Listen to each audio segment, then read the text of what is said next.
I can tell you one thing. The comparison between Hamas and the Nazis is insufficient. And sorry, there's an incoming. Incoming. Get safe, Douglas. You discovered that you had the BNP along your side calling, for instance, for the murder of all black people. Would you not wonder whether or not you should go on week 2? And would you not drop out by about week 3? I'd have thought so. I would. That's a good question. And we saw the other day the BBC and other media reported that the people who were... There was no time in history where terrorists were sympathized with, to the extent that we are seeing in today's modern age in the Palestinian-Israeli war. Today we are going to watch as political commentator Douglas Murray takes on in a debate Piers Morgan on a Palestine protest that happened in London, and we are going to look at how he exposes the dark truth about those revolts. Let's begin. what about this issue around the pro-Palestinian marches, and specifically the one planned for Hamas to stay here in London on Saturday? Do you think it should go ahead? And then Douglas dramatically answered with the following. Well, my own view is that it shouldn't, and it shouldn't because it's not because it should be banned, but because it's a grotesque insult to the British people. It's a deliberately provocative day to choose for such a march. It's a deliberately provocative march. As the Telegraph showed just yesterday, around half of the organisers of the march are themselves linked with Hamas, which isn't at all surprising. We have Hamas commanders, after all, who live in London very safely, often on welfare.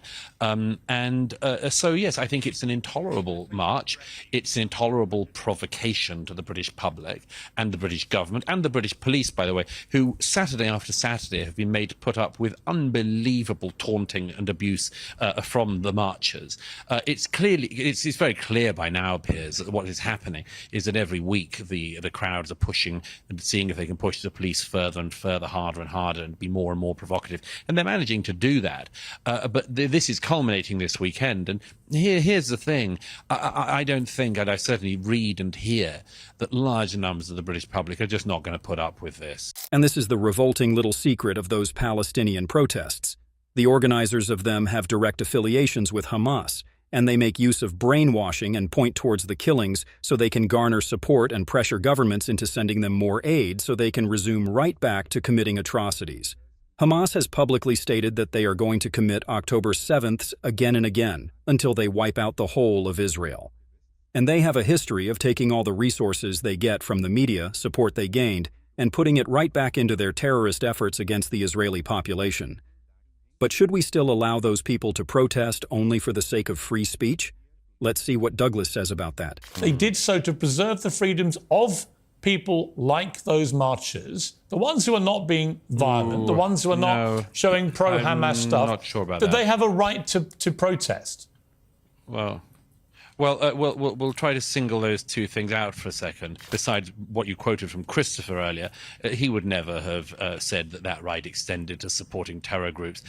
As for the actual marches, look, I'm afraid that the rules on this are very, very clear.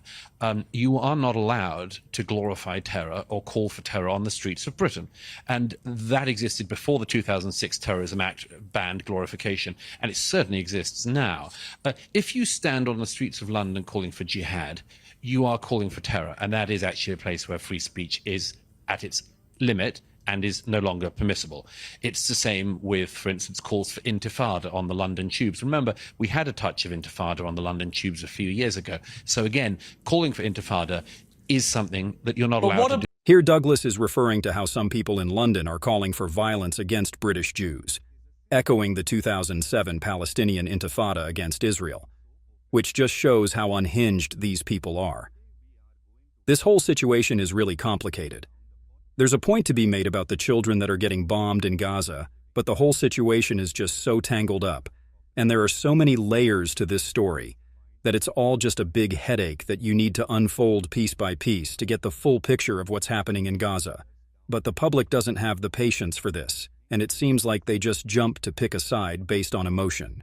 That you're not But allowed what to about- do in the UK. Okay, You're but not allowed Douglas, to let me call ask for you this. murder. You're not allowed to. Let me finish one other case. You're not allowed to stand on the streets of London and call for the murder of Jews or any other minority. No. And yet people have been getting away with this No, but Saturday the- after but these Saturday. are- and, right. and are the police arresting people? No. Right. No, they're not. The police last week said we're outnumbered.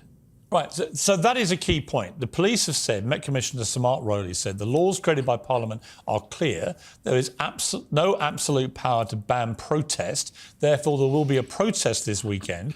But the laws are also there to stop people brazenly supporting terrorism. So if people were to use a pro-Hamas banner or chant pro-Hamas sentiment, that would be against the current law of this country. Now let's see what Douglas has to say about this. The police should take action. That's a different But it issue, isn't. though. But No, it is, but it's not being policed. No, I understand. It's not So- being policed. I understand. So on that, I can agree with you. The police need to enforce the existing laws. However, there will be a But large... they're not going to because they're outnumbered. No, but they're outnumbered, so they're you not and I going can to. agree that that's wrong, but that shouldn't mitigate the rights... Well, don't you think that matters? Hang on, don't you think that matters? No, it does matter. That means that we have a rule of law, but it's not able to be policed. What's the point of having a law if you can't police it? Well, I agree with you. This is a great point here by Murray. Piers Morgan is trying to argue that we should allow them to protest just for the sake of the peaceful people. But Douglas brought up two very good points here against letting them protest at all. The first one was the fact that these protests are bringing more aid to terrorists, and the second was that since policemen are outnumbered, they can't enact on the law against the vast number of people that are openly supporting terrorism on the streets.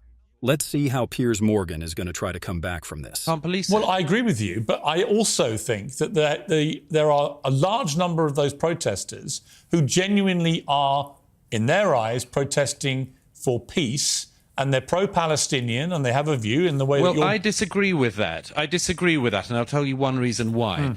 The crowds in question are 100 times larger than the number of people who came out when hundreds of thousands of people were being killed in Yemen. They are 100 times larger than the number of people who came out when Bashar al-Assad killed hundreds of thousands of people in Syria. Seems to me that the people in question only care if one side in the particular conflict happens to involve the Israelis. Douglas is right here. People jump in the air only when Palestine gets attacked. But they're allowed to. Very excited. But they're indeed. allowed to. So I don't. Well, they're allowed to, absolutely, and we can make judgments about them. But I would not presume by any means that what you're talking about are pro-peace people. They're anti-Israeli. That's it. Well, but they're allowed to be anti-Israeli. I think that's the point.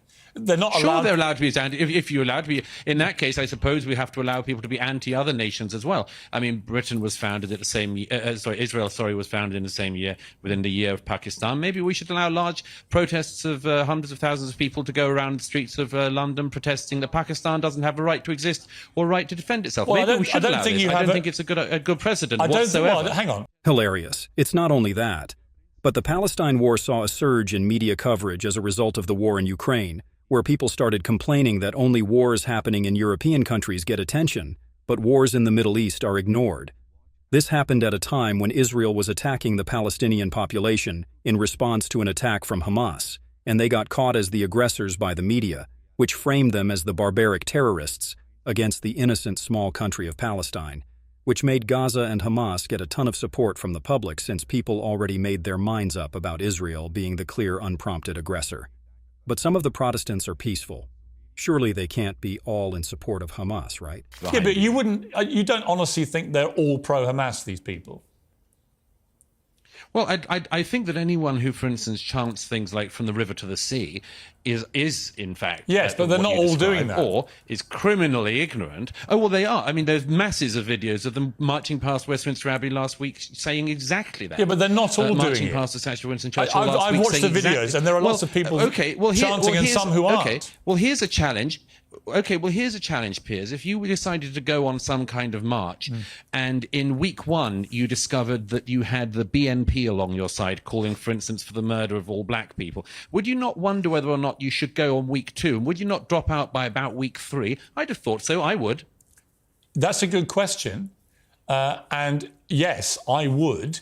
But that doesn't actually... good. That shouldn't Right, so we can tell something about the marchers. Well, you can say that you have a view, your own opinion is they shouldn't be marching alongside these other people. However, They are still No, I think entitled, in a free democratic country like ours. And look, I don't have absolute opinions on this. I just think it's a really interesting test of how far free speech goes. Well, and I do feel here's uncomfortable. the interesting test, if I can say so. Yeah, sure.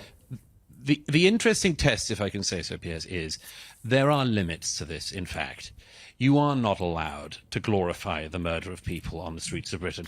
Absolutely spot on. It's like associating with the KKK and claiming to be peaceful afterward. For a peaceful protest, you need to distance yourself from those chanting "from the river to the sea," which is a Hamas slogan. If you believe the protest will be less effective by doing this, you need to remember that the aid meant for children will firstly go through the hands of a government that openly supports the mass murder of Jews. But what about the peaceful Palestinian civilians who want no part in this? Of all those young Palestinians who watched their loved ones get killed, why would we imagine that at the end of all this, they're going to want to do anything other than to become a new version of Hamas in wanting to exact revenge for what happened to their families? Well, two things. One is, if you just follow the logic of what Barack Obama said, then you just shouldn't do anything. If you're Israel, you should be attacked and just sit back and say, great, we'll wait for the next one. But the second and more important thing is, your question supposes that there is a sort of peaceful Palestinian population in the Gaza who would love a two-state solution, and then a few bad apples in Hamas. Now watch what Douglas is about to say next.